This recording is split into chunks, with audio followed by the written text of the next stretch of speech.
welcome back to my channel. For today's video, we'll be continuing on with that PT-1010 label maker. Today we're going to be focusing in on 6 different types of formatting and all things printing. I'm talking copies printing, numbered printing, and mirrored printing. Let's get started. Okay, first thing we're going to do is power on our machine, and then we're going to figure out a nice word to type, and I'm actually going to mix it up today, and we're gonna go happy instead of hello. I'm gonna first show you about the auto format feature. So we're gonna go ahead and hit function, and we're gonna arrow until you see A/F, which stands for auto format. You'll notice that right there, and we're gonna go ahead and hit this enter button. Currently, the auto format feature is off. However, you do have some options based on what project you're doing. So if you're doing like a VCR or a VHS tape, which doubtful at this point, but maybe, a mini DVD, an audio file, a CD spine, a file tab, a divider. Based on what you're printing, it will format that label for you. So let's say a file tab. I feel like that seems pretty realistic. We'll go ahead and hit print, and this is going to show you again what the auto format for a file tab would look like. So this right here, it picked its own font and everything based on what it thinks a file tab would be. And then I'm going to show you just for kicks what another one would be. So let's say a VCR VHS, and we'll go ahead and hit print.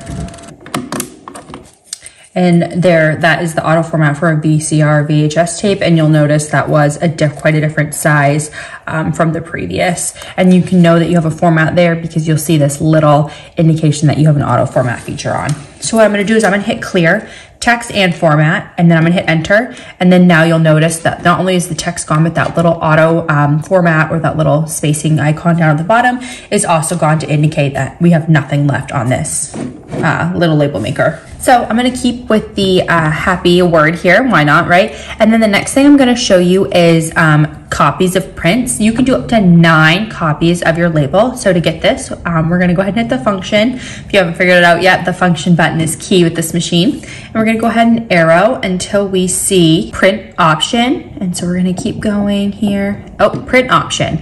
Then we're gonna hit this middle enter button. You'll see you have copies, numbering, mirror, and so on. I'm gonna show you copies first. So we're going to hit enter, and you have set 1 through 9. So you can do up through 9 copies. I'm going to say 3 copies, and you'll notice it was this number here. You can change that by arrowing. You can see it's changing, or you could use the little icons, the numbers down here. We'll go 3 copies. I'm going to hit enter. And then there we have 3 copies of the word happy, and then you'll notice they're all equidistant, and then you'll see these little dots here. That's just indicating if you cut along those lines, that's where all the labels would be the same size. So that was the number of copies.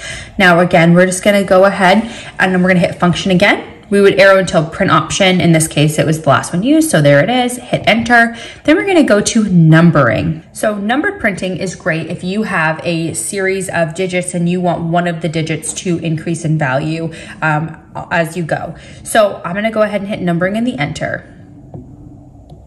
Oh, it didn't like this. So we're gonna go ahead and we're gonna hit, I've typed in 1, 2, 3, and I'm gonna underline that 3. We're gonna hit function, print option, enter, arrow to numbering and enter. And then this set is 3 through 9. So I can do up to 9, up to the digit 9. So if I want it to be, because I started at a 3, it was 1, 2, 3, so I can't go lower. But if I wanted it to be, let's say 9, so I can really show you what this would, actually, I'm gonna try to say, I'll go 6. We're gonna try to conserve some label tape, but we started at 3. So then I'm gonna have it go that last digit go up through 6, and I'm gonna show you what that would look like. We're gonna hit enter, and you'll notice it's starting to print. So while this printing, you're gonna see it's gonna go 123, 124, 125, so on and so forth. And it's gonna continue on. This is gonna be great if you have, for example, if you were doing little jars of salsa, and that would be printing. That would be helpful. If you have students and everyone has their own cubby assignment, this would be a great tool as well to have. But you've got, it went up 4 spaces, so 123, 124, 125, 126, and then you'll notice the last one digit there instead of a 3 is now a 7, because that would be the next number in the sequence if I continue to print. So that's numbered printing. And again, we got this by hitting function, print option, enter, arrowing to numbering, and we hit enter. And then, so now it's saying, okay, you could print 7 through 9 because I didn't finish that sequence. And then you can arrow over or type in your numbers here to change, just like you did with the number of copies. I'm gonna hit backspace to get out of this. I hope you're enjoying what we're doing so far. Please do not forget to thumbs up this video, subscribe to my channel. It takes just a second, and seriously, it is so helpful. Subscribe.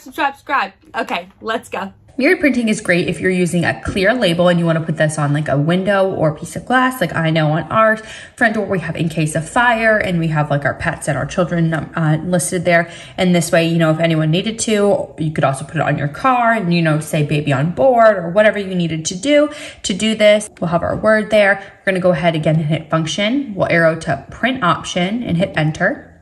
Then from there, we're going to arrow until you see mirror printing, and we'll go ahead and hit enter. It's gonna ask you again, mirror print. We're gonna say yes. So this is gonna make everything backwards. So you'll notice when you're looking at this, this is backwards. However, this is the front of my label. This is the non-adhesive part. Now, say this was your window, you would stick this to here so the outside that you are gonna be touching wouldn't get sticky. The other side, the back of the label, now shows you the word hello. So if this was stuck to the window, you would be able to read this perfectly clear. And the adhesive is, of course, to that window, so you're not gonna get a bunch of dirt and everything stuck to the back. That's mirrored printing. And the last thing I'm gonna show you is how to feed tape. So again, we're gonna hit function and we're gonna arrow until you see the word feed, and we're gonna go ahead and hit enter. And that's all you have to do. And that's gonna automatically give you 1 inch of label tape. Now you could have this at the end of a word, before a word, after a word, in the middle of a sentence, so on and so forth. And then where this manual cutter is, you could use that feed. So you could do the word happy, and then you could hit print, and then you can go ahead and hit function and hit feed. And that's just gonna give you an extra little oomph of tape at the end, an extra inch. And it's as easy as that. We'll see you next week while we continue on with this PT-1010 label maker. Subscribe, and I'll see you next week. Okay, bye-bye.